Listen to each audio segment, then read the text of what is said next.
Hello, I'm Sally Mills from LaVolta and welcome to Digital Bullets. We put together a series of questions about issues and developments within the digital sector. We've asked some senior people and industry experts to give us their point of view.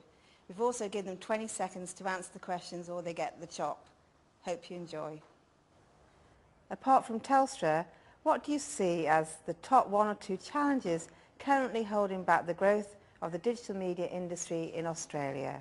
Right. Well, I think actually in today's market, clearly there's an appetite for risk which has changed, and that's going to be a great factor in innovation in the coming few years.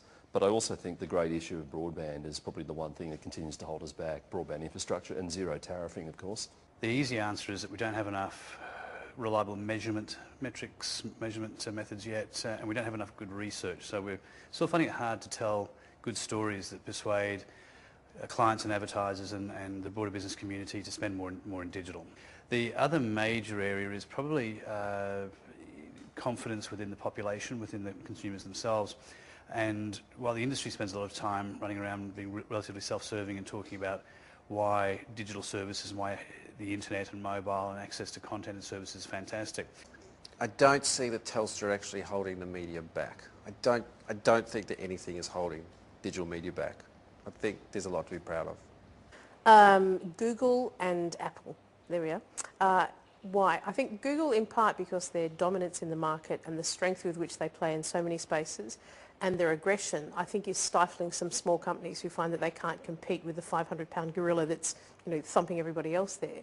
And I'd say Apple because they build the most beautiful devices, but they're so closed in the manner that they work that they don't encourage open system. And I believe that open source and open system would encourage small developers, and that we would get much more exciting development if we had a whole lot of people able to play in this space than a couple who really dominate it. I think it's really perception of value overall, perception of value of what we provide, so clients' perception of our value, as well as resources and personnel's perception of value of themselves. I think that overall, I think that the costs are high, and what clients are paying for work is really holding back the growth of our industry. I think the biggest single issue is commoditisation based around quant things. So on the internet at the moment, we're all obsessed with measuring things and the fact that we can measure things, and there's a real danger that we think therefore that everything is the same. And the way that a lot of people are selling media at the moment, it's like one big unwashed mass of media which is only valued based on CPA or CPC or something like that. I think the whole point of media is the context and the content that it gives to consumers. There's huge value in that, and I think we're in real danger of throwing that away. And now I assume by Telstra you mean the speed of our broadband, and I'm not sure that it's entirely Telstra's fault, though there are definitely some controversy around that. That would absolutely be the number one factor. I think when you think about digital media, though, there's a couple of other factors to consider. I mean, things like clean feed are going to be a real issue because they're going to constrain what the consumers have access to, and at the end of the day, the consumer is what is driving the evolution of our industry. I think it's important that industry realises that we're in the middle of a twofold industrial revolution. The first is digital, which allows people to create and manipulate content more than they ever have done before. And the second is the internet, which allows the distribution of that content. I think many businesses and many major businesses have yet to realise the full impact of this on their businesses.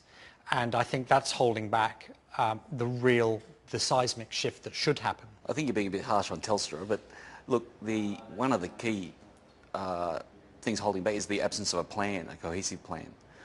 You can go to New Delhi now to get free wireless Wi-Fi anywhere you like, but in Sydney you've got to go to McDonald's. Yeah, actually I think the mobile carriers are also holding us back. I think that we have to think beyond desktop when we think digital. We have to think about handheld as well.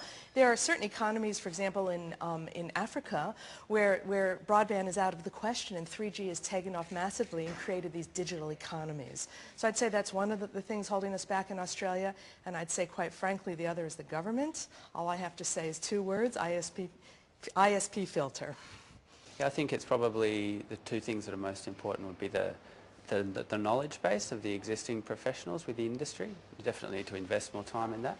And secondly, it'd be the consumer market and just the evolution of how consumers interact with digital media. I believe that the government is both a hindrance as well as a party who's actually helping grow the internet. The National Broadband Network is so important, and the government has taken a very positive approach to it, but right at the moment we seem to be stalling, and the National Broadband Network is an important part of Australia's future, and I just hope that the government is able to see it to its full realisation. I think just clients getting it, really. So, to have the FMCG industry, retail industry and the government not using online as an advertising medium anywhere near as much as they are television newspapers. I can't believe the government's spending $300 million a year in TV and newspapers and hardly anything online. So really those clients, those industries, realising that online is where they can spend their money and get a better return on their investment is the biggest challenge, I think, for the industry and the IAB.